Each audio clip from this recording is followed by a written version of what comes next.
ప్రభువునందు ప్రియ పరిశుద్ధ మన ప్రభువు రక్షకుడైన యేసుక్రీస్తు వారి అతి పరిశుద్ధ నామములో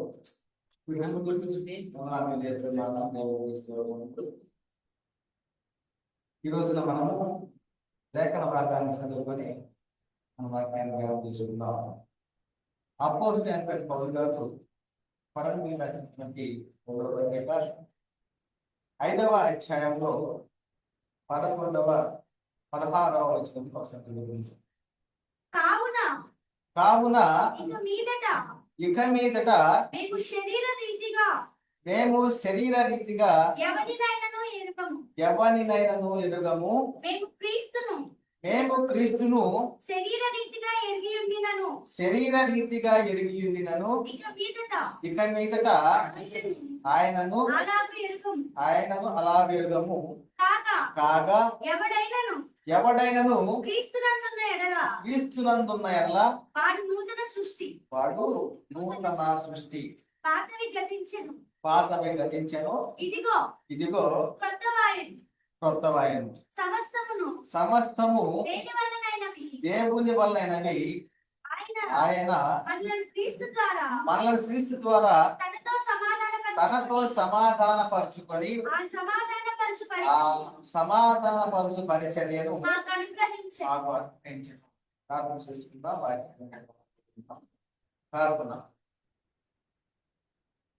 కృపా కనికరం కలిగిన మా ప్రియ పరలోకపు తండ్రి, మీ ఘనమైన అత్యున్నతమైన మహోన్నతమైన నామమును బట్టి స్తుతులు స్తోత్రములు చెల్లిస్తూ ఉన్నాం నాయన తండ్రి. మరి రీతిగా ప్రారంభం నుంచి తండ్రి మీరు మా తోడుగా ఉంటూ ఈ యొక్క జీవము గల మాటలను ప్రకటించడానికి ఈ సమయంలో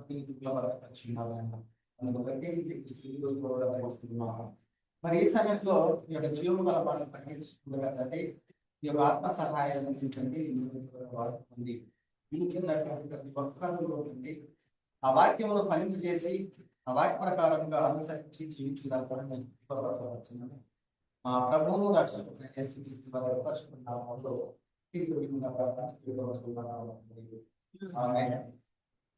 ప్రభునందు ప్రియ పరిశుద్ధ దేవుని కుమారులారా, దేవుని కుమారులారా, ఈ రోజున మన యొక్క ప్రధాన అంశం ఏంటంటే నూతన సృష్టిగా మార్చబడినటువంటి వారు యేసు క్రీస్తును ఏ మహిమలో చూడాలి. నూతన సృష్టిగా మార్చబడిన వారు యేసు క్రీస్తు ప్రభువుల వారిని ఏ మహిమలో, ఎలాంటి మహిమలో చూడాలి అనేటువంటి ఈరోజు మన యొక్క ప్రధాన అంశం. అయితే నూతన సృష్టిగా ఎవరు మార్చబడ్డారు అనేటువంటి విషయాన్ని మనం పరిశీలన చేసినట్లయితే ఈ ప్రపంచము ధర్మం చొప్పున ముందు నడుస్తున్నటువంటి వారు, అదే విధముగా అంధకార సంబంధమైనటువంటి అధికారంలో ఉన్నటువంటి వారు, దేవుని ఉగ్రతకు పాత్రులుగా ఎంచబడినటువంటి వారు, శరీరమందు పాపమును వేలనిచ్చేటువంటి వారు, అదే విధముగా శరీరమును అనుసరించి జీవించేటువంటి వారు ఎవరు అంటే నూతన సృష్టిగా ఎవరు మార్చబడతారు అనేటువంటి విషయంలో మరి శరీరం యొక్క మనసు యొక్క కోరికలను నెరవేర్చుకునే వారు, నానా విధములైన దురాశలకు గౌరవములకు దాసులైనటువంటి వారు మరి నూతన సృష్టిగా మార్చబడేటువంటి అవకాశం ఉంటుంది. ఎలా అంటే వారు ఎలా మార్చబడతారు అంటే, నూతన సృష్టిగా మార్చబడాలి అంటే ప్రధానముగా ఏమి వినాలి అంటే క్రీస్తుని గురించినటువంటి మాటలు వినాలి. ఎందుకు వినాలి క్రీస్తు గురించి మాటలంటే, వినుట వలన విశ్వాసం కలుగుతుంది, వినుట క్రీస్తుని గురించి మాటల వలనే కలుగుతుంది. కాబట్టి క్రీస్తుని గురించిన మాటలు వినాలి, అందువలన మనకు విశ్వాసం కలుగుతుంది. నూతన సృష్టిగా మార్చబడాలి అంటే మరి ఏమి చేయాలి అనేటువంటి దాంట్లో మనం చాలా ప్రాముఖ్య విషయాలు నేర్చుకున్న గతంలో. అంటే యేసు క్రీస్తుని మరి ప్రభువు అని ఒప్పుకోవాలి. మరి యేసు క్రీస్తు వారిని దేవుడు నుండి లేపనని హృదయమందు విశ్వసించాలి. అదే విధముగా మారు మనసు పొందాలి. మరి పాప క్షమాపణ నిమిత్తము ప్రభు యేసు క్రీస్తు నామములో బాప్తిసం పొందాలి. దాన్ని ఏమంటారంటే కొత్తగా జన్మించడము, పాప క్షమాపణ కొత్తగా జన్మించిన వారిలో. అదే విధముగా వారు దేవుని వల్ల పుట్టిన వారు అని పిలువబడతారు. శాశ్వత జీవము గల దేవుని వాక్యం మూలముగా అక్షయ బీజం నుండి పుట్టింపబడిన వారు అంటే నూతన సృష్టిగా పిలువబడేటువంటి వారు ఎవరు అంటే సువార్త ద్వారాగా కనబడినటువంటి వారు ఏమై ఉన్నారంటే నీతిమంతులు, పరిశుద్ధులై ఉన్నారు. అదే విధంగా వారు ఎవరి బోధ యందు నిలబడి వారు అంటే క్రీస్తు యేసే ముఖ్యమైన మూలాయి అపోస్తులు నవకుల వేసినటువంటి వారి మీద కట్టబడిన వారుగా ఉంటున్నారు. అదే విధముగా వారు ఈ జీవిత కాలం మట్టుకే తీస్తున్నందు బ్రతక ఉద్దేశించేటువంటి వారు కాదు. ఈ జీవిత కాలం అంటే తీస్తున్నందు నిరీక్షణ కలిగినటువంటి వారు కాదు. కనుకనే రాబో కాలానికి మంచి పునాదిని వేసుకునేటువంటి వారు. మంచి పునాది ఏంటంటే వాస్తవమైన జీవాన్ని సంపాదించుకునే వారు. కనుకనే పిల్లరా చాలా ముఖ్యమైనటువంటి విషయాలు నూతన సృష్టిగా మార్చబడాలని ఏం చేయాలో మనం నేర్చుకున్నట్టుగా అయితే ఈ నూతన సృష్టిగా మార్చబడిన వారికి మరి యేసు క్రీస్తు వారిని ఎలాంటి మహిమలో చూడాలి? నూతన సృష్టిగా మార్చబడినటువంటి వారు యేసు క్రీస్తు వారిని ఏ మహిమలో చూడాలి, ఎలాంటి మహిమలో చూడాలి అనేటువంటి మన యొక్క ప్రధానమైనటువంటి అంశం పిల్లరా. కనుకనే ఒక సందర్భంలో మరి లేఖనం చెప్తా ఉందంటే, కావున ఇక మీదట మేము శరీర రీతిగా ఎవరినైనా ఎరగము, మేము క్రీస్తుని శరీర రీతిగా ఎరిగినను ఇక మీదట ఆయనను అలాగూ ఎరగము. శరీర రీతిగా ఎరగని వారు యేసుక్రీస్తు వారిని చూస్తారు. అంటే యేసుక్రీస్తు వారిని శరీర రీతిగా చూడరు అనేటువంటిది మనకి స్పష్టంగా అర్థమవుతా ఉంది. అంటే నేటి కాలంలో చాలా మంది ఏం చేసుకున్నారంటే, మరి ఆ యేసుక్రీస్తు వారు ఈ పోలికలో ఉంటారు అని కొంతమంది విగ్రహాలను మరి నిర్మించేసుకొని విగ్రహాలను చూస్తూ ఉంటారు. అదేవిధంగా కొంతమంది ఇళ్లలో చిన్న చిన్న ఫోటోలు పెట్టుకొని యేసుక్రీస్తు వారు ఎలాగ ఉంటాడు అనేటువంటి ఆ ఫోటోల్లో చూస్తూ ఉంటారు. అయితే నూతన సృష్టిగా మార్చబడినటువంటి వారు అంటే కొత్తగా జన్మించినటువంటి వారు, పాపం నుండి విమోచించబడినటువంటి వారు, నీతిమంతులుగాను పరిశుద్ధులుగాను తీర్చబడినటువంటి వారు ఎవరు వారంటే వారు యేసుక్రీస్తు వారిని శరీర రీతిగా చూడరు. శరీర రీతిగా అంటే ఈ ఆకారంలో యేసుక్రీస్తు వారు ఉన్నారు అనేటువంటి విషయంలో వారు చూడరు. ఇంకొకటి ఏంటంటే ఈ జీవిత కాలం మట్టుకే క్రీస్తునందు నిరీక్షణ కలిగిన వారు కాదు అనేటువంటిది మనకు ప్రధానంగా అర్థమవుతారు. కనుకనే యేసుక్రీస్తు వారు ఈ లోకానికి రాకముందు ఆయన ఎలాంటి మహిమను కలిగి ఉన్నాడు? ఇది ఎవరి బోధ వలన ప్రత్యక్షపరచబడింది? యేసుక్రీస్తు వారు ఈ లోకానికి రాకముందు ఉన్నాడు, జగత్తు పునాది వేయబడక మునిపే నియమించబడి ఉన్నాడు, ఆయన మన నిమిత్తం ఆయన నిలబడి ఉన్నాడు, మన నిమిత్తము తండ్రి అని దేవుడు యేసుక్రీస్తు వారు నియమించుకున్నాడు అనేటువంటి విషయాలు మరి ఎవరి ద్వారాగా మనం తెలుసుకుని ఉన్నామంటే అపోస్తులు ప్రవక్తల ద్వారాగానే మనము తెలుసుకుని ఉన్నాం. అందుకనే క్రీస్తు యేసే ముఖ్యమైన మూలరాయి ఉండగా అపోస్తులు ప్రవక్తలు వేసిన పునాది మీద మీరు కట్టబడి ఉన్నారు. అంటే అంతకు ముందు ఉన్నటువంటి ప్రవక్తలు, క్రీస్తుకు ముందు ఉన్నటువంటి ప్రవక్తలు ఎవరైనా కానీ ఏం చెప్పారంటే, త్వరలో యేసుక్రీస్తు వారు రాబోతూ ఉన్నాడు, ఆయన కన్యక గర్భంలో జన్మిస్తాడు, ఆయన శ్రమ పడతాడు, శిలువ వేయబడతాడు, తిరిగి 3వ దినం లేపబడతాడు అని ప్రకటించారు. కానీ మరి యేసుక్రీస్తు వారు ఈ యొక్క జగత్తు పునాది వేయబడక మునిపై నియమించబడ్డాడని కానీ, ఆయన మన మహిమ నిమిత్తము ఉన్నాడని కానీ, ఆయన మన కొరకే యేసుక్రీస్తు వారిని తండ్రి అయిన దేవుడు నియమించాడనేటువంటి విషయాలు మరి ఎవరు కూడాను ప్రవక్తలు కూడా ఇంతకు ముందు అపోస్తులకు ముందు ప్రవక్తలు ఎవరు కూడాను క్రీస్తుని గురించి ప్రవచించాల. అయితే యేసుక్రీస్తు వారి విషయమై ఈ లోకానికి రాకముందు యేసుక్రీస్తు వారు ఏమై ఉన్నాడు అనేటువంటి విషయాన్ని మనం పరిశీలన చేసినట్టే, ఆ యోహాను గారు అంటే యేసుక్రీస్తు వారికి ప్రియశిష్యుడైనటువంటి యోహాను గారు మరి ఏం చెబుతూ ఉన్నాడు అంటే, ఆయన పత్రికలో 17వ అధ్యాయంలో రాయబడి ఉంటుంది.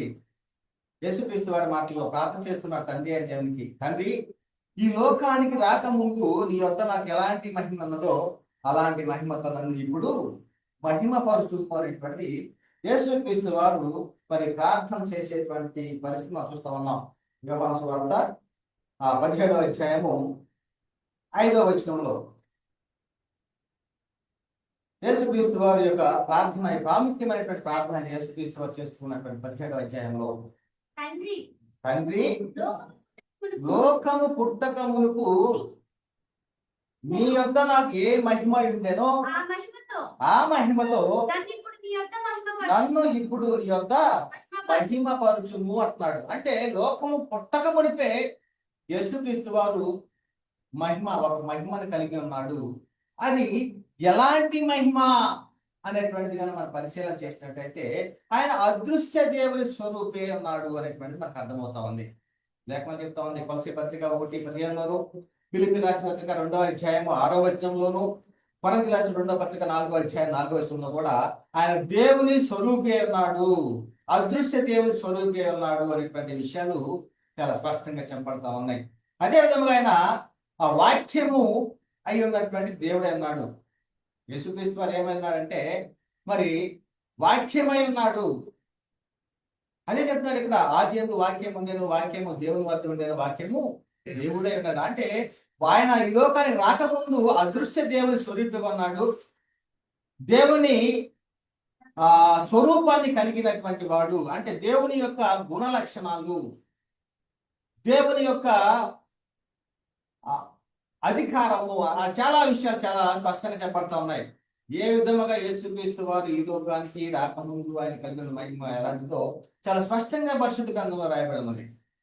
ఆయన ఎలాంటి వాడు అంటే ఒక ప్రకటన చెప్పబడతా ఉంది, ఆయన దేవుని వాక్యము అను నామము ఆయన పెట్టబడినదంట. వాక్యము అనే నామము అంటే చాలా మంది వాక్యము దేవుడై ఉన్నారంటే ఈయన ఒక్కడైన దేవుడు అనేటువంటి బోధించే వాళ్ళు చాలా మంది ఉన్నారు. అది కాదు, యేసుక్రీస్తు వారు దేవుడు ఎలా అవుతాడు, మనకు ఒక్కడే దేవుడు అయితే యేసుక్రీస్తు వారు ఇంకొక దేవుడా, చిన్న దేవుడా అనేటువంటి చాలా మంది బోధించేటువంటి పరిస్థితి మనం చూస్తా ఉన్నాం. అయితే లేఖనాలను మనము తప్పు పట్టకూడదు. లేఖనాలు ఏం చెప్పబడతా ఉన్నదో దానినే మనము పరిశీలించాలి, పరీక్షించాలి. అందుకనే ప్రకృతి సంబంధి అయిన మనుషుడు దేవుని ఆత్మ విషయాలను అంగీకరింపడట, అవి అతనికి వెరితనముగా ఉంటాయట. చూడండి, అంటే చాలా మంది ప్రకృతి సంబంధమైనటువంటి మనుషులు మనం చూస్తా ఉన్నాం. దేవుడు ఎవరు, క్రీస్తు ఎవరు, పరిశుద్ధాత్ముడు ఎవరు, క్రీస్తు శిరస్సుగా సంఘంలో చేర్చబడిన వారు ఏమై ఉన్నారు, వారందరిలో ఎవరు వ్యాపించి ఉన్నారు అనేటువంటి విషయాలు కూడా చాలా స్పష్టంగా తెలియనటువంటి వారిని మనం చూస్తా ఉన్నాం పిల్లలు. కనుకనే ఆయన యేసుక్రీస్తు వారి లోకానికి రాకముందు ఉన్నటువంటి మహిమ వాక్యం దేవుడై ఉండేది అనేటువంటిది చెప్పబడతా ఉంది. ఆయన అదృశ్య దేవుని స్వరూపి అన్నాడు, దేవుని స్వరూపం కలిగిన వాడే అన్నాడు చెప్పబడతా ఉంది. ఇంకా చాలా సందర్భాలు ఏం చెప్పబడతా ఉందంటే దేవుడట సమస్తమును క్రీస్తు పాదముల కింద లోపరిచించాడట. సమస్తాన్ని కూడా, అంటే తనను తప్ప సమస్తాన్ని క్రీస్తుకు లోపరిచాడు అనేటువంటి వాక్యం ఇక్కడ చెప్పబడతా ఉంది. కొరింథీ రాసిన 1వ పత్రిక 15వ అధ్యాయము 27 నుంచి 28వ వచనాల్లో మరి యేసుక్రీస్తు వారు కలిగినటువంటి అధికారం ఎలాంటిదంటే, దేవుడు సమస్తమును క్రీస్తు పాదముల మీద లోపరిచించను, సమస్తమును లోపరచబడి ఉన్నదని చెప్పినప్పుడు ఆయనకు సమస్తమును లోపరిచిన వాడు తప్ప సమస్తమును లోపరచబడి ఉన్నదని సంగతి విషితమే. అంటే ఆయనను తప్ప సమస్తాన్ని కూడా క్రీస్తుకు లోపరిచించాడు అనేటువంటి విషయం అర్థమవుతుంది. మరియు సమస్తమును ఆయన లోపరచబడినప్పుడు దేవుడు సర్వములో సర్వమగు నిమిత్తము కుమారుడు తనకు సమస్తము లోపరిచిన దేవునికి తానే లోపడును. ఈ విధంగా పరిశుద్ధ గ్రంథంలో రాయబడి ఉంది. అంటే యేసుక్రీస్తు వారి విషయంలో ఈ లోకానికి రాకముందు తనకు కలిగి ఉన్నటువంటి మహిమను మనం చూస్తున్నాం. తండ్రికి కలిగి ఉన్నవన్నీ నాకి అన్నాడు యేసుక్రీస్తు వారు. అదే విధముగా ఆయన పరిశుద్ధాత్ముడు ఈ లోకానికి వచ్చినప్పుడు ఏం చెబుతాడంటే, ఆయన నా వాటిలో తీసుకొని మీకు అవే తెలియజేస్తాడు అనేటువంటి విషయాలు యోహాను సువార్త 16వ అధ్యాయంలో మరి చెప్పుకున్నట్టుగా మనం చూస్తా ఉంటాం. అందుకనే మనం ఏ స్థితిలో ఉన్నాము, ఎలా ఉన్నాము అంటే యేసుక్రీస్తు వారు మనం ఏ విధంగా ఎరిగి ఉన్నాము. నేడు క్రైస్తవుడు అనగా నూతన సృష్టిగా మార్చబడినటువంటి వాడు యేసుక్రీస్తు వారిని ఎలాంటి మహిమలో చూడాలి, యేసుక్రీస్తు వారి లోకానికి వచ్చినప్పుడు ఎలాంటి మహిమలో ఉన్నాడో మనం స్పష్టంగా చూస్తూ ఉన్నాం. నేను నా తండ్రి నామములో వచ్చానంటున్నాడు, నేను యోనా కంటే గొప్పవాడు అంటున్నాడు, సొలొమోను కంటే గొప్పవాడు అంటూ ఉన్నాడు. అదే విధముగా నాకు పాపములను తీసివేసేటువంటి అధికారం నాకు ఉంది అంటున్నాడు. చాలా విషయాలు మరి సూచక్రియలు అద్భుతాలు ఎన్నో చేస్తున్నాడు, స్వస్థతలు. మరి అటువంటి యేసుక్రీస్తు వారు మరి ఈ లోకంలో కలిగిన మహిమ మనకు స్పష్టంగా తెలుసు. అయితే పరలోకానికి వెళ్ళిన తర్వాత యేసుక్రీస్తు వారు ఎలాంటి మహిమలో ఉన్నాడు? ఒక క్రైస్తవుడు లేకపోతే నూతన సృష్టిగా మార్చబడిన వారు యేసుక్రీస్తు వారిని మరి విగ్రహాల్లో చూడాలా, లేకపోతే ఫోటోల్లో చూడాలా? ఏ విధంగా చూడాలి? అపోస్తుల బోధ యందు మనం నిలిచి ఉండాలా లేదా? అపోస్తులు ప్రకటించినటువంటి బోధ క్రీస్తు బోధే కదా. ఆ క్రీస్తు బోధ యందు మనం నిలిచి ఉంటే నేటి కాలంలో ఈ యొక్క యేసుక్రీస్తు వారి యొక్క విగ్రహాలు కావచ్చు, యేసుక్రీస్తు వారు రూపంలో చేయించుకునేటువంటి బొమ్మల ప్రతిమలు కావచ్చు, మనం ఎందుకు చూస్తాం వాటిలో? ఇది సాతాను కల్పించేటువంటి ఒక క్రియ.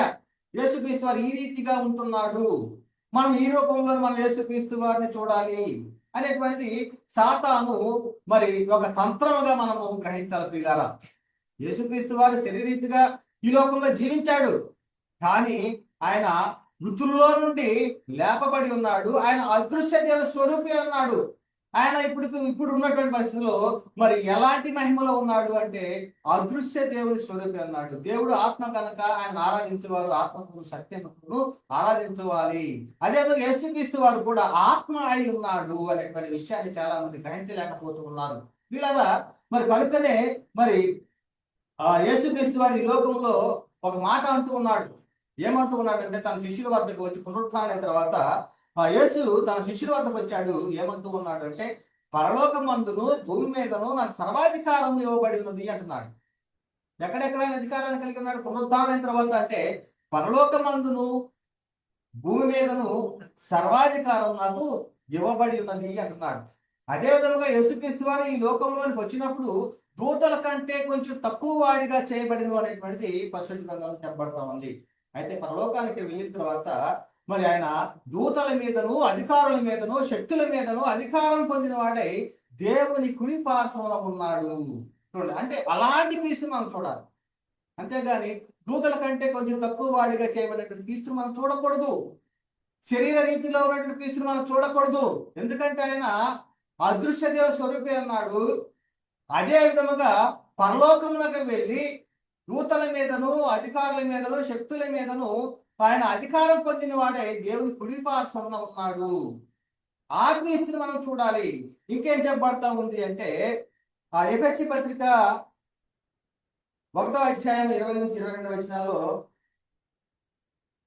ఆయన ఆ బలాతిశయం చేత, ఆయన అనగా ఇక్కడ తండ్రి అయిన దేవుడు, ఆయన ఆ బలాతిశయం చేత క్రీస్తును మృతులలో నుండి లేపి సమస్తమైన ఆధిపత్యము కంటేను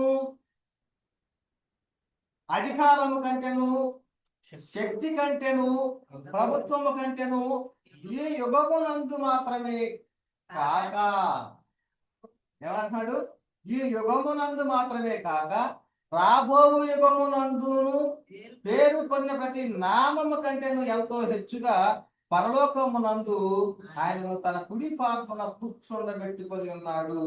మరియు సమస్తమును ఆయన పాదం కింద ఉంచి సమస్తము పైన ఆయనకు సంఘమునకు శిరస్సుగా నియమించి ఉన్నాడు. చూడంటే ఆత్మీయతను చూడాలి. పరలోకంలో మరి దేవుని యొక్క కుడి పార్శ్వన ఆశీనుడై ఉన్నటువంటి క్రీస్తునే మనం చూడాలి. కానీ విగ్రహాల్లోనూ ప్రతిమలలోనూ ఫోటోల్లోనూ చూసేటువంటి క్రీస్తుని మాత్రము చూడకూడదు. ఎందుకు ఈ మాటలు చెప్తూ ఉన్నాం అంటే చాలా మంది చూస్తూ ఉన్నాం. మరి కొంతమంది ఇళ్లలో ఏం చేస్తూ ఉంటారంటే ఒక మందిరాన్ని ఏర్పాటు చేసుకుంటుంటారు, పూజా మందిరం. అక్కడ ఎవరిని ప్రతిష్ఠించుకుంటూ ఉన్నారంటే యేసుక్రీస్తు వారి యొక్క బొమ్మలను, అదే విధముగా కొంతమంది యేసుక్రీస్తు వారి యొక్క ఫోటోలను. ఈ విధముగా వారు ఇది పూజా గది, ఇక్కడ మేము ప్రార్థన చేసుకుంటాము అనేటువంటిది చాలా మందిలో ఉన్నటువంటి ఒక భక్తి. అయితే అది ఏ స్థితిలోకి తీసుకెళ్తూ ఉంది అంటే సాతాను యొక్క ఉచ్చులోకి తీసుకెళ్తూ ఉంది. ఎందుకు అంటే దేవుడు ఆత్మై ఉన్నాడు, యేసుక్రీస్తు వారు కూడా ఆత్మై ఉన్నాడు, పరిశుద్ధాత్ముడు కూడా ఆత్మై ఉన్నాడు. ఆత్మై ఉన్నటువంటి యేసుక్రీస్తు వారిని శరీర రీతిగా మేము చూడము అని అపోస్తులు ప్రకటించుండగా అలాగనే మేము చూస్తాము అంటే వాక్య విరుద్ధం కాదా? ఒకసారి ఆలోచించండి. ఇక్కడైనా కానీ ఎవరైనా కానీ ప్రతిమలలో కానీ, అంటే బొమ్మలలో కానీ, ఫోటోలలో కానీ, విగ్రహాలలో కానీ నేను క్రీస్తును చూస్తాను అంటే అది లేఖనానుసారముగా సరైనటువంటిది కాదు అని గ్రహించలేరు. ఎందుకంటే ఆయన ఈ లోకంలో ఉన్నప్పుడు దూతల కంటే కొంచెం తక్కువ వాడిగా చేయబడి ఉన్నాడు. పరలోకానికి వెళ్ళిన తర్వాత దూతల మీదనో, అధికారుల మీదనో, శక్తుల మీదనో అధికారం పొందిన వాడై ఉన్నాడు అనేటువంటిది మనకు అర్థమవుతాం అనుకుంటారు. అంటే ఈ యొక్క యేసుక్రీస్తు వారి విషయంలో మరి కాలాన్ని గురించి వ్యత్యాసము తెలియలేకపోవటం వల్లనే చాలా మంది ఈ విధంగా చేస్తూ ఉన్నటువంటి స్థితి మనం చూస్తా ఉన్నాం.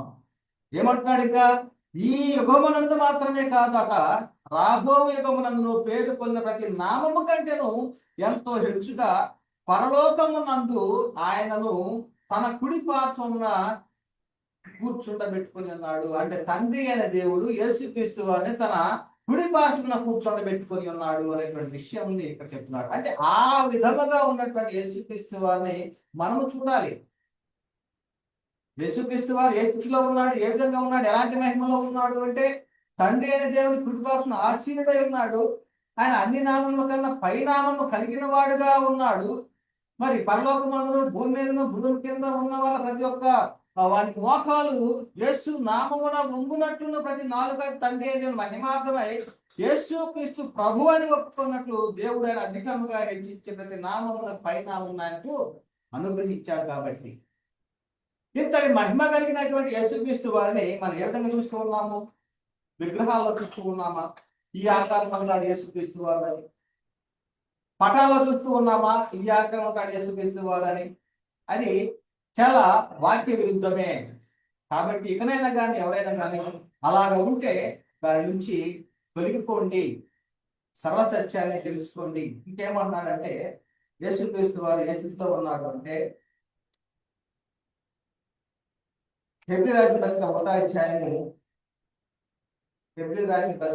అధ్యాయము 3వ వచనం చదువుకుందాం.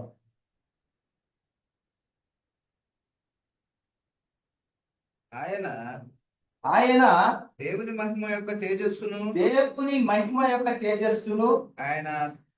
ఆయన తత్వము యొక్క మూర్తిమంతమునై ఉండి తన మహత్తు గల మాట చేత సమస్తమును నిర్వహించుచు, సమస్తాన్ని కూడా ఇప్పుడు నిర్వహిస్తూ ఉన్నాడు. తన మాట చేత, మహత్తు గల మాట చేత సమస్తం నిర్వహించుచు పాపముల విషయమై శుద్ధీకరణ తానే చేసి దూతల కంటే ఎంత శ్రేష్టమైన నామం పొందెనో వారి కంటే అంత శ్రేష్ఠుడై ఉన్నత లోకమందు మహామహుడగు దేవుని కుడి పార్శ్వమున కూర్చుండెను. అంతటి మహిమలో ఉన్నాడండి యేసుక్రీస్తు వారు.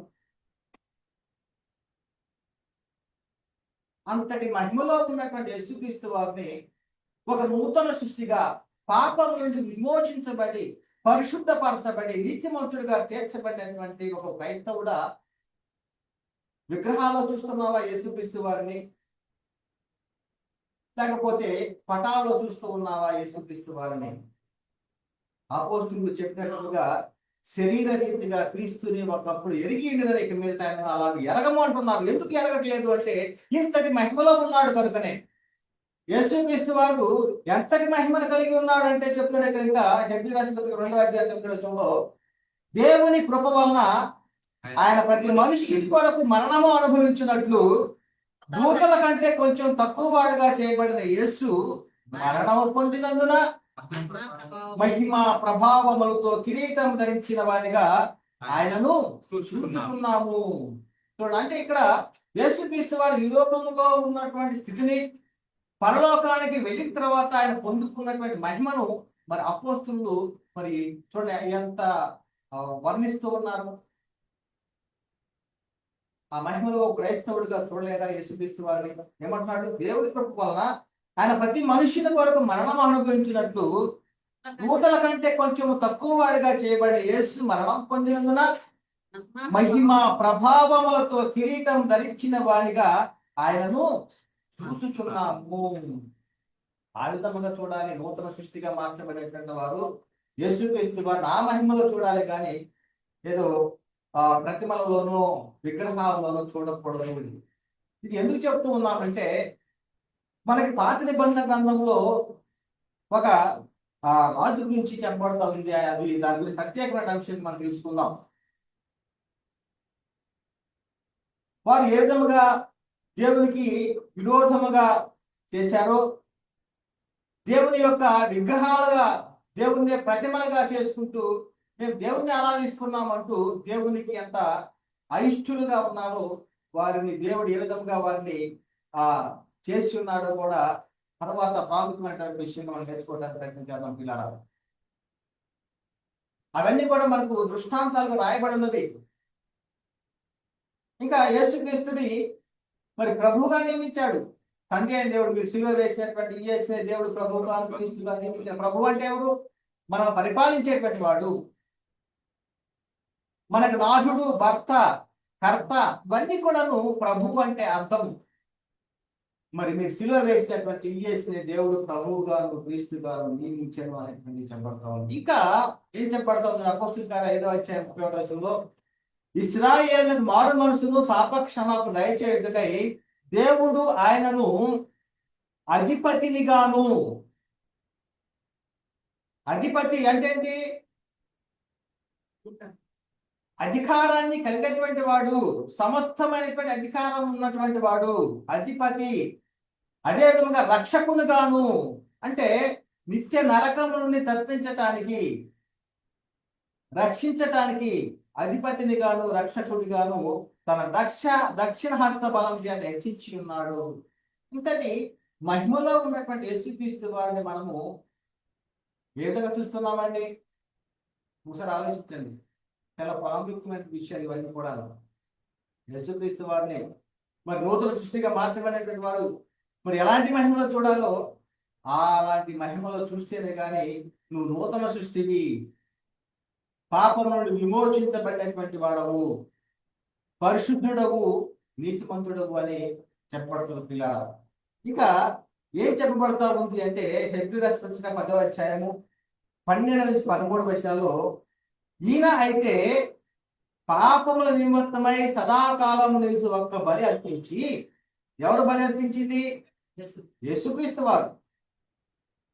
మరి ఒక్క బలి అర్పించి అప్పటి నుండి బలిని అర్పించిన దగ్గర నుంచట తన శత్రువులను తన పాదములకు పాదపీఠములుగా చేయబడు వరకు కనిపెట్టుచు దేవుని ఆశీర్వాదను. ఇంతటి మహిమలో ఉన్నాడండి యేసుక్రీస్తు వారు. ఏ రోజైతే తను బలిగా అర్పించుకున్నాడో, అర్పించిన నాటి నుండి తన శత్రువులను, అనగా అపవాది క్రియలు, అపవాదిని బట్టి అనుసరించటము, అపవాది యొక్క క్రియలు లయపరచడానికి యేసుక్రీస్తు వారు ఈ లోకానికి వచ్చింది.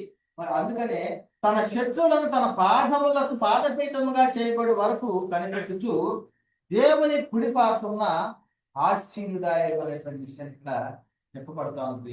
అందుకనే మనము ఎక్కడ ఉన్నాము, ఏమై ఉన్నామంటే క్రీస్తు యొక్క రాజ్యంలో మనం ఉన్నాం.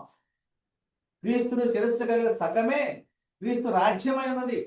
ఆ యొక్క రాజ్యమే మరి రేపటి రోజున 2వ రాకడలో మరి పరలోకానికి వెళ్ళేటువంటిది. ఆ రాజ్యంలో ఉన్నాము అనేటువంటి మనం స్పష్టంగా తెలుసుకోవాలి. యేసుక్రీస్తు వారి మృతుల్లో నుండి తిరిగి లేచుడి ద్వారాగా మరి అపోస్తలులు, ప్రవక్తలు ఏదైతే ప్రకటించున్నారో సువార్తను, ఆ సువార్త విని ఆ సువార్త ద్వారాగా రక్షింపబడినటువంటి వారు, ఆ సువార్త ద్వారాగా కనబడినటువంటి వారు మరి ఎవరి రాజ్యంలో చేర్చబడుతూ ఉన్నారంటే క్రీస్తు రాజ్యంలో చేర్చబడుతూ ఉన్నారు అనే విషయాన్ని స్పష్టంగా తెలుసుకోవాలి. అందుకనే ఏమంటున్నాడు అంటే ఆ కొరింథీ రాసినటువంటి మొదటి పత్రిక 15వ అధ్యాయము 24 నుంచి 25 వచనాల్లో అటు తర్వాత ఆయన సమస్తమైన ఆధిపత్యమును, అంటే ఎప్పటి వరకు ఆయన ఆధిపత్యాన్ని కలిగి ఉన్నాడు అంటే ఆయన రాకడ వరకు, క్రీస్తు తండ్రికి అప్పగించే వరకు కూడా ఆయన అధికారాన్ని కలిగినట్టుగా చెప్తోంది లేఖనాల్లో.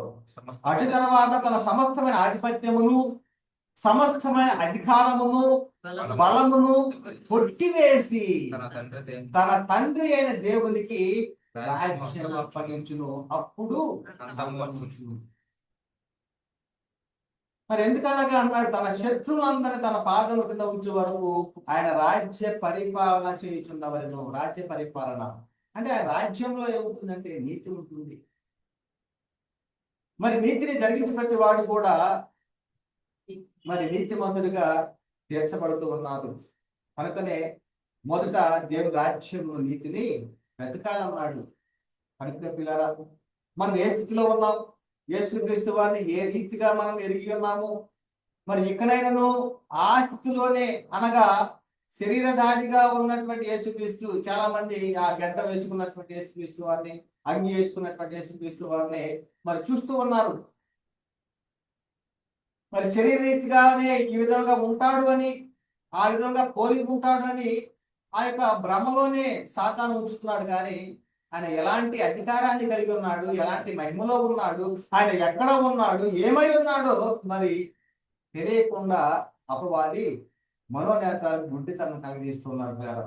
కనుకనే ఎక్కడైనా కానీ గ్రహించండి, సర్వసత్యాన్ని అనుసరించండి. మరి అందుకని అంటున్నాడు మత్తయి సువార్త 19:28 యేసుక్రీస్తు వారు మరి ఎక్కడ ఆశ్చర్యుడై ఉంటాడు, మృతుల్లో నుండి తిరిగి లేచిన తర్వాత ఆయన ఏ విధముగా ఉంటాడో, తన యొక్క మహిమ ప్రభావములు ఎలాంటివో చెప్తూ ఉన్నాడు ఇక్కడ శిష్యులతోటి. యేసు వారితో ఇట్లను ప్రపంచ పునర్చరణం నందు మనుష్య కుమారుడు తన మహిమ గల సింహాసనం మీద ఆశీస్సులై ఉండినప్పుడు నన్ను వెంబడించిన మీరును 12 సింహాసనముల మీద ఆశీనులై ఇశ్రాయేలు 12 గోత్రముల వారికి తీర్పు తీర్చుదురు అన్నాడు. అంటే ఎలాంటి సింహాసనం మీద ఆశీన, మహిమ గల సింహాసనం మీద ఆశీన. ఎప్పుడు ఆయన మృతులో నుండి లేపబడిన తర్వాత, పరలోకములకు వెళ్ళిన తర్వాత తండ్రి అయిన దేవుడు కుటుంబాక్షం ఆశీనుడై ఉన్నాడు. అదే విషయం చెప్తున్నాడు. యేసు వారితో ఇట్లను ప్రపంచ పునర్జననం నందు, అంటే ప్రపంచ పునఃస్థితి స్థాపన, ఒకప్పుడు పోగొట్టుకున్నటువంటి స్థితిని మరలా పొందుకోవటము అని. అంటే అపోస్తులు ప్రకటించినటువంటి బోధ ద్వారాగా ఎంతమంది అయితే రక్షింపబడుతూ ఉన్నారో వారు ఏమై ఉన్నారంటే నూతన సృష్టి, అదేవిధంగా ప్రపంచ పునఃస్థితి స్థాపన. ఆ పునఃస్థితి స్థాపన జరిగినప్పుడట ఆయన ఎలా ఉంటాడు అంటే, మనిషి కుమారుడు తన మహిమ గల సింహాసనం మీద ఆశీనుడై ఉండినప్పుడు అంటున్నాడు. అంటే ప్రపంచ పునఃస్థాపన జరిగిందా లేదా అంటే, ప్రపంచ పునఃస్థితి స్థాపన జరిగింది. మనమే ఆ ప్రపంచ పునఃస్థితి స్థాపనలో పాలివారముగా ఉంటున్నాము. అదే విధముగా అపోస్తుడైనటువంటి పేతురు గారు మొట్టమొదటిగా ప్రసంగించినప్పుడు 3000 మంది బాప్తిసం పొందినటువంటి వారే మొదటి ప్రపంచ పునఃస్థితి స్థాపనలో పాలివారుగా ఉన్నటువంటి వారు అనేటువంటి మనకి లేఖనాల ద్వారా అర్థమవుతుంది కదా. కనుక ఏమంటారంటే ఆశీనుడై తన మహిమ గల సింహాసనం ఆశీనుడైనప్పుడు నన్ను వెంబడించిన మీరును 12 సింహాసనం మీద ఆశీనుడై ఇశ్రాయేలు 12 గోత్రముల వారికి తీర్పు తీర్చుదురు. అంటే తీర్పు తీర్చారంటే అవును, ఇశ్రాయేలు 12 గోత్రాల వారికి తీర్పు తీర్చేశారు. ఎలాగా అంటే సువార్త ద్వారాగా. వారి యొక్క సింహాసనం ఏమిటంటే సువార్త. యేసుక్రీస్తు వారు ఇచ్చినటువంటి అధికారమే వారి యొక్క సింహాసనము, వారికి అధికారము. మరి ఆ విధముగా వారు సువార్త ద్వారా తీర్పు తీర్చారు అనేటువంటి విషయాన్ని చాలా మంది గ్రహించలేకపోతూ ఉన్నారు. అయితే చాలా మంది ప్రకృతి సంబంధులకు బోధ ఎలా ఉంటుంది అంటే, ఆయన మరలా వస్తాడు, యెరూషలేములో నూతన దేవాలయం నిర్మించబడతా ఉంది, అక్కడ రాజుగా ఉండి మరి అప్పుడు పరిపాలన మొదలు పెడతాడు. అప్పుడు ఈ 12 మంది అపోస్తులు కూడా ఒక్కొక్క కుర్చీ మీద కూర్చొని తీర్పు తీరుస్తూ ఉంటారు అనేటువంటి విషయాలు చాలా మంది చెప్పేటువంటి పరిస్థితి. ఇది సాతాను యొక్క బోధ. ఇది సాతాను బోధే చాలా మంది గ్రహించలేకపోతున్నారు. 3వ దేవాలయం కట్టడం లేదు, యేసుక్రీస్తు వారు మరలా ఈ లోకానికి వచ్చి పరిపాలన చేసేది లేదు.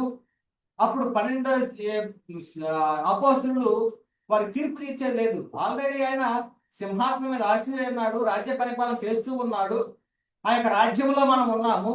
అప్పుడే యేసుక్రీస్తు వారి యొక్క శిష్యులు 12 గోత్రంలో వారికి తీర్పు తీర్చేశారు. అది జరిగిపోయింది. కానీ సాతాను ఏం చేస్తున్నాడంటే భ్రమపరుస్తూ ఉన్నాడు. యేసుక్రీస్తు వారు మరలా వస్తాడు, ఆ యొక్క యెరూషలేములో 3వ దేవాలయం కట్టబడుతూ ఉంది, అక్కడ రాజుగా ఉంటాడు, సమస్తాన్ని పరిపాలిస్తూ ఉంటాడు, ఆ యొక్క రాజ్యము బహుగా సంతోషంగా ఉంటుంది అనేటువంటి వారు బోధిస్తున్నటువంటి పరిస్థితి చూస్తూ ఉన్నాం. కానీ యేసుక్రీస్తు వారు రాజై ఉన్నాడు. తన రాజ్యంలో మనం ఉన్నాము. ఆ రాజ్యంలో మరి ఏమై ఉన్నామంటే రాజులైన యాజక సమూహంగా ఉన్నాము. మనమే సువార్త ద్వారాగా అనేక మందికి తీర్పు తీరుస్తున్నాం. ఎలాగంటే ఉగ్రత నుండి తప్పించబడుతూ ఉన్నారు చాలా మంది సువార్త ద్వారాగా. మీరు సిలువ వేసిన దేవుడు ప్రభువు గారు క్రీస్తు గారు నియమించాడు అని ప్రకటించినప్పుడు ఆనాటి యూదులు హృదయంలో నొచ్చుకున్నారు. ఆ నొచ్చుకొని నేనేం చేయాలి రక్షణ పొందటానికి అని అడిగినప్పుడు యేసు క్రీస్తు నామమున బాప్తిసం పొందండి, మీరు పరిశుద్ధాత్మ వరమును పొందుదురు అనేటువంటిది అపోస్తులు ప్రకటించాడు. అదే తీర్పు, నిత్య నరకం నుండి నిత్య జీవం వరకు నడిపించేటువంటి తీర్పు. నేటి కాలంలో కూడా మనం చేస్తున్నది కూడా అదే. సువార్త ద్వారాగానే తీర్పు జరుగుతూ ఉంది. మనం లేఖనాలు చూస్తూ ఉన్నాం. ధనవంతుడు, లాజరు అనేటువంటి ఇద్దరు వ్యక్తులు. ధనవంతుడు చనిపోయి ఎక్కడికి వెళ్ళిపోయాడు? పాతాళానికి చేర్చబడ్డాడు, నరకం వరకు యాతన పడేటువంటి స్థలంలోకి వెళ్ళాడు. అదే విధముగా ఆ లాజరు ఎక్కడ చేర్చబడ్డాడు అంటే అబ్రహామున ఆనుకొని ఉన్నాడు. మరి అప్పుడు ధనవంతుడు అడుగుతున్నాడు అబ్రహాంని, నా యొక్క సహోదరులు 7 ఉన్నారు అక్కడ భూలోకంలో, వారు కూడా ఇక్కడ రాకుండా ఉండాలంటే మరి ఈ యొక్క లాజరును పంపించి వారికి చెప్పించు అనేటువంటి మాట చెప్తాడు. అక్కడ మోషే ప్రవక్తలు ఉన్నారు, వాళ్ళు చెప్పిన మాటలు వింటే వారు నీ దగ్గర రాకుండా ఉంటారు అన్నాడు. అంటే సువార్త ద్వారాగానే తీర్పు జరుగుతూ ఉంది ఎప్పటికప్పుడే. చనిపోయిన ప్రతి ఒక్కరు కూడాను ఉంటే విశ్రమించేటువంటి స్థలంలో ఉంటారు నీతిగా జీవించినటువంటి వారు, లేకపోతే నిత్య నరకానికి వెళ్ళేటువంటి వారు చూస్తూ ఉన్నాం. ఇది భూలోకములో జరుగుతున్నటువంటి తీర్పు. ఈ యొక్క ప్రపంచ పునఃస్థితి స్థాపన జరిగిన దగ్గర నుంచి సువార్త ద్వారాగానే తీర్పు జరుగుతూ ఉంది అనేటువంటి విషయాన్ని చాలా మంది గ్రహించలేకపోతున్నారు. అందుకని ప్రకటన 12 చెప్పబడతా ఉంది, మరి ఒక గొప్ప స్వరము పరలోకమంది నాకు చెప్పుట వింటిని, రాత్రి పగళ్ళు మన దేవుని ఎదుట మన సహోదరుల మీద నేరం మోపువాడైన అపవాది పడద్రోయబడి ఉన్నాడు. ఒకప్పుడు యేసుక్రీస్తు వారు పరలోకానికి వెళ్ళక ముందు అపవాది ఏం చేస్తూ ఉంటాడట? ప్రతి ఒక్క సహోదరుడి మీద నేరం మోపుతూ ఉంటాడు. నేరం యెహోషువ గారి మీద నేరం మోపినట్టు చూస్తూ ఉన్న లేఖనాల్లో. అదే విధముగా చాలా మంది మీద నేరం మోపువాడై ఉన్నాడట అపవాది.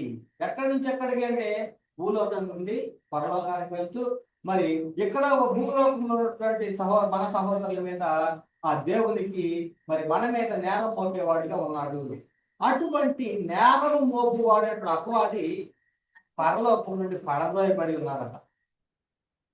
చూడండి, అంటే ఎంతటి గొప్ప మహిమను మనం పొందుకుంటున్నాము యేసుక్రీస్తు వారు కలిగిన అధికారం నుండి. యేసుక్రీస్తు వారు మరి ఎలాంటి మహిమను కలిగి ఉన్నాడు? ఏనాడైనా కానీ ఒక క్రైస్తవుడిగా లేకపోతే నూతన సృష్టిగా మార్చబడినటువంటి నీవు గ్రహించగలిగావా? ఇది గ్రహించలేకనే చాలా మంది పాపములోనే జీవిస్తూ పాపముతోనే చనిపోయేటువంటి పరిస్థితి మనం చూస్తూ ఉన్నాం. మరి ఏమంటున్నాడు? దేవుని ఎదుట ఎలాగంట పరలోకమంది ఇలా చెప్పుట వీటిని రాత్రి పగళ్ళు అంట. వాడికి డే అండ్ నైట్ అంటే పగలు లేదు రాత్రి లేదు, ఎనీ టైం ఏం చేస్తున్నాడంట? మన దేవుని ఎదుట మన సహోదరుల మీద నేరము మోపువాడైన అపవాది. ప్రకటన గ్రంథము 12వ అధ్యాయం 10వ వచనం రాయబడి ఉంది. యేసుక్రీస్తు వారు పునరుత్థానమైన తర్వాత అపవాదికి పరలోకంలో స్థలం లేదట. అపవాది పరలోకం నుండి పడద్రోయబడి ఉన్నాడు. ఈ విషయాన్ని చాలా మంది గ్రహించలేకపోతున్నారు. ఒకసారి సహోదరుల మీద నేరం మోపువాడే అపవాది పడద్రోయబడి ఉన్నాడు కనుక ఇప్పుడు రక్షణయు శక్తియు రాజ్యమును మన దేవుని వాయను, ఇప్పుడు అధికారము ఆయన క్రీస్తు ఆయను. అంటే క్రీస్తు రక్తంలో కడకబడిన ప్రతి ఒక్కరు కూడాను ఎక్కడ చేర్చబడుతున్నారంటే క్రీస్తు రాజ్యంలో చేర్చబడుతున్నారు. ఆ క్రీస్తు రాజ్యానికి రాజు ఎవరు అంటే యేసుక్రీస్తు వారు. యేసుక్రీస్తు వారు ఏమైనాడు? ప్రభువై ఉన్నాడు, అధిపతి అయి ఉన్నాడు, జీవాధిపతి అయి ఉన్నాడు. ఈ విధముగా యేసుక్రీస్తు వారు మరి పరలోకానికి వెళ్ళిన తర్వాత ఆయన పొందుకున్నటువంటి మహిమ మరి గొప్పది. ఆ మహిమలో యేసుక్రీస్తు వారిని మనము చూడాలి. కానీ గడ్డాలు మేసాలతో ఉన్నటువంటి యేసుక్రీస్తు వారి ఫోటోలు చూసుకోవడము లేఖనానుసారమైనటువంటిది కాదు. ఆయన శరీరీతిగా ఒకవేళ అలా ఉన్నాడేమో, కానీ అపోస్తులు చెప్పినట్లుగా శరీరరీతిగా మేము క్రీస్తుని ఎరిగి ఉన్నాను, ఇక మీద ఆయన అలాగే ఎరగము అన్నాను. కాబట్టి మనం కూడా ఆ విధంగానే ఉండాలి. ఎందుకంటే క్రీస్తు చేసే ముఖ్యమైన మూల రాయిగా అపోస్తులు ప్రవక్తలు పునాది మీద మీరు కట్టబడి ఉన్నారు. కాబట్టి ఒకవేళ మీరు ఆ పునాది మీద కట్టబడకపోతే మీ ఇష్టం, మీరు ఏ విధంగానైనా కానీ చూసుకోవచ్చు. కాకపోతే మీకు నిత్య జీవం ఉండదు, పరలోకం ఉండదు. ఇంకా ఆయన ఎలాంటి మహిమలో ఉన్నాడు అంటే మన పక్షాన విజ్ఞాపన చేసేవాడుగా ఉన్నాడు. ఇప్పుడు ఆయన రాజుగా ఉండి రాజరికాన్ని చేస్తూ ఉన్నాడు. యాజకుడుగా ఉంటూ మన పక్షాన యాజక ధర్మాన్ని, మన యొక్క విజ్ఞాపన కూడా తండ్రి దానికి తెలియపరిచేవాడుగా ఉంటున్నాడు. చూద్దాము యోహాను గారు రాసిన మొదటి పత్రిక 2వ అధ్యాయము 1 నుంచి 2 వచనాలలో, నా చిన్న పిల్లలారా, మీరు పాపము చేయకుండాటగా ఈ సంగతులను మీకు రాయిచున్నాను. ఎందుకు రాస్తున్నాడట? అక్కడ కొన్ని సంగతులు రాస్తూ ఉన్నాడట. రాసేటప్పుడు దానికి ముందు హెచ్చరిక మాట చెప్తున్నాడు. ఏమంటూ ఉన్నాడంటే, మీరు పాపము చేయకుండాటకై ఈ సంగతులను మీకు రాయిచున్నాను. ఎవడైనను పాపము చేసిన ఎడల నీతిమంతుడైన యేసుక్రీస్తు అని ఉత్తరవాది తండ్రి వద్ద మనకు ఉన్నాడు. ఆయనే మన పాపము శాంతికరమై ఉన్నాడు. మన పాపములకు మాత్రమే కాదు, సర్వలోకములకు శాంతికరమై ఉన్నాడు అనే విషయాన్ని ఇక్కడ మరి యోహాను భక్తుడు మరి చెప్తున్నట్టు మనం చూస్తాం కదా. ఇంకా ఏం చెప్తున్నాడంటే రోమా పత్రిక 8వ అధ్యాయం 4వ వచనంలో, శిక్ష విధించువాడు ఎవడు? చనిపోయిన క్రీస్తు యేసే. శిక్ష అంటే నరకంలో పడేలాగా చేసేటటువంటి వాడు ఎవరు అంటే చనిపోయిన క్రీస్తు యేసే. అంతేకాదు, మృతులో నుండి లేచిన వాడును, దేవుడి కుడి పార్శ్వమున ఉన్నవాడును, మన కొరకు విజ్ఞాపనను కూడా చేయవాడును ఆయనే. అంటే శిక్ష విధించేవాడే ఉన్నాడు, మనను పరిపాలించేవాడుగా ఉన్నాడు, మన పక్షాన మనల్ని విజ్ఞాపన చేసేవాడుగా ఉన్నాడు యేసుక్రీస్తు వారు. ఇంతటి మహిమలో ఉన్నాడండి యేసుక్రీస్తు వారు. ఇంకా ఏమంటున్నాడు అంటే లూకా సువార్త 24వ అధ్యాయము 26 నుంచి 27 వచనాల్లో, క్రీస్తు ఇలాగ శ్రమపడి తన మహిమలో ప్రవేశించడం అగత్యము కాదా అని వారితో చెప్పి, మోషేయు సమస్త ప్రవక్తలను మొదలుకొని లేఖనమన్నింటిలో తనను గూర్చిన వైష్ణవ భావం వారికి తెలిపారు. అంటే శ్రమపడి మరి ఎలాంటి మహిమ పొందుకుంటున్నాడు? మృతుల్లో నుండి తిరిగి లేచడం ద్వారాగా యేసుక్రీస్తు ప్రార్థన చేశాడు కదా, తండ్రి ఈ లోకానికి రాకముందు నీ వద్ద నాకు ఎలాంటి మహిమ ఉందో ఆ మహిమతో నన్ను ఇప్పుడు మహిమపరచుదు అన్నాడు. అంటే అదృశ్య దేవుని స్వరూపే అన్నాడు. ఆయన దేవుని స్వరూపే అన్నాడు. అటువంటి మహిమలో యేసుక్రీస్తు వారిని మనం చూడాలి. ఆయన ఆత్మయే అన్నాడు. అంతటి మహిమలో ఉన్నటువంటి యేసుక్రీస్తు వారు మనం ఏదైనా చూస్తూ ఉన్నాము. విగ్రహాలు చూడటము లేఖనానుసారమైనదా? ఈ విధంగా ఉంటాడని చెప్పడానికి ఇది సరైనటువంటిది కాదు. ఎందుకంటే అపోస్తులు ప్రవక్తల పునాది మీద మీరు కట్టబడలేదు అనడానికి ఒక ఉదాహరణ ఇది. అపోస్తులు ఏం చెప్పారు? మేము శరీరరీతిగా క్రీస్తుని ఎరిగి ఉండినను ఇక మీదట ఆయనను అలాగే ఎరగము అంటున్నాడు. అలాంటి అపోస్తులు ఏం ప్రకటిస్తున్నారు? మహిమలో ఉన్నాడు, మహిమ ప్రభావంతో కిరీటం ధరించిన వారుగా మేము చూస్తూ ఉన్నామన్నాడు. దూతల కంటే మరి ఎంతో అధికారము ఆధిపత్యం కలిగిన వాడే అన్నాడు అనేటువంటిది చెప్పబడతా ఉంది. ఇంకా ఏం చెప్పబడతా ఉంది అంటే రెండవసారి ఈ లోకానికి రాబోతున్నాడు. ఎలాంటి మహిమతో రాబోతున్నాడు అంటే యేసుక్రీస్తు ఈ లోకానికి రెండవసారి రాబోయేటప్పుడు మత్తయి సువార్త 16వ అధ్యాయం 7వ వచనం చెప్పబడతా ఉంది. మనుష్య కుమారుడు తన తండ్రి మహిమ గలవాడై, ఎలాంటి మహిమ? తండ్రి మహిమ గలవాడై తన దూతలతో కూడా రాబోతున్నాడు. అప్పుడు ఆయన ఎవరి క్రియలు చొప్పున వానికి ఫలం ఇచ్చును. ఈ లోకానికి వచ్చినప్పుడు తండ్రి నామమున వచ్చానన్నాడు. మళ్ళా రెండవసారి వచ్చేటప్పుడు తండ్రి మహిమలో రాబోతున్నాడు. ఎందుకంటే ఎవరు చేసిన దాన్ని బట్టి వానికి ప్రతిఫలం ఇవ్వటానికి అనేటువంటి చెప్పబడతా ఉంది. మనకి ప్రకటన గ్రంథంలో 12వ అధ్యాయం 11వ వచనం చెప్పబడుతోంది ఏమంటే, మరి నేను చూడగా సింహాసనమును జీవులను పెద్దలను ఆవరించున్న అనేక దూతల స్వరం వినబడెను. వారి లెక్క కోట్ల కొలదిగా ఉండెను. వారు వధింపబడిన గొర్రె పిల్ల శక్తియు ఐశ్వర్యమును జ్ఞానమును బలమును ఘనతయు మహిమయకు స్తోత్రమని పొందనాలు కూడా గొప్ప స్వరముతో చెప్పుచుండేది. యేసుక్రీస్తు వారి పరలోకంలో ఆయన కలిగినట్టు మహిమ ఏంటంటే ఆయన స్తోత్రార్హుడై ఉన్నాడు. ఎవరి ద్వారాగా అంటే దేవదూతల ద్వారా కొనియాడబడుతూ ఉన్నాడు. తండ్రి అయిన దేవుడు ఎలాంటి మహిమను పొందుకుని ఉన్నాడు, అంతటి మహిమలో యేసుక్రీస్తు వారు కూడా మరి స్తోత్రార్హుడై ఉన్నాడు అనేటువంటి విషయం ఇక్కడ చెప్పబడతా ఉంది పిల్లారా. అంతటా పరలోక మందును భూలోక మందును భూమి క్రిందను సముద్రంలోను ఉన్న ప్రతి స్పష్టము అనగా వాటిలో ఉన్న సర్వమును సింహాసనాసీనుడై ఉన్న వారికి గొర్రె పిల్లకు స్తోత్రము అని చెప్తూ ఉన్నారు. ఇంతటి గొప్ప మహిమ కలిగినటువంటి యేసుక్రీస్తు వారిని ఏ రీతిగా చూస్తూ ఉన్నావు? ఇంకా నువ్వు శరీర రీతిగా చూస్తూ ఉన్నావా? ఇక్కడైనా కానీ తెలుసో తెలియక అలా చేసి ఉండొచ్చాము, కానీ క్రీస్తు మహిమ కలిగిన వాడే ఉన్నాడు. ఆ మహిమ కలిగినటువంటి క్రీస్తుని మనము పరలోకంలో ఉన్నటువంటి ఎలాంటి మహిమలో ఉన్నాడో అలాంటి మహిమతోనే మనం చూడాలి. ఎందుకనే ఆ హెబ్రీయులకు 1వ అధ్యాయం చెప్పబడతా ఉంది, పూర్వకాలం మనకు నానా సమయంలోను నానా విధములుగా ప్రవక్తల ద్వారా మనతో మాట్లాడిన ప్రతిలో దేవుడు ఈ దినం అంత మన కుమారుడి ద్వారా మనతో మాట్లాడాను. ఆయన ఆ కుమారుడికి సమస్తమునకు వారసుడిగా నిర్మించను, ఆయన ద్వారా ప్రపంచములు నిర్మించను.